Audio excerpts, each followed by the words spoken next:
ఏపీలో మరో 2 రోజుల పాటు వర్షాలు కురిసే అవకాశం ఉందని వాతావరణ శాఖ హెచ్చరించింది. పశ్చిమ మధ్య బంగాళాఖాతం దక్షిణ కోస్తాంధ్ర నుంచి తమిళనాడు వరకు ద్రోణి విస్తరించి ఉందని అమరావతి వాతావరణ శాఖ పేర్కొంది. దీని ప్రభావంతో ఇవాళ మన్యం, అల్లూరి, తూర్పు గోదావరి, పశ్చిమ గోదావరి, ఏలూరు, కృష్ణా, ఎన్టీఆర్, పల్నాడు, ప్రకాశం, మార్కాపురం, నెల్లూరు, నంద్యాల, తిరుపతి జిల్లాలో పిడుగులతో కూడిన వర్షాలు పడే అవకాశం ఉందని తెలిపింది.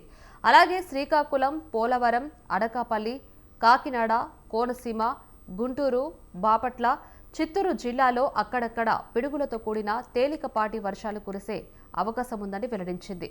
ఈదురుగాలు, ఉరుములతో వర్షం పడే సమయంలో చెట్ల కింద, భారీ హోర్డింగ్స్ వద్ద నిలబడొద్దని సూచనలు చేసింది.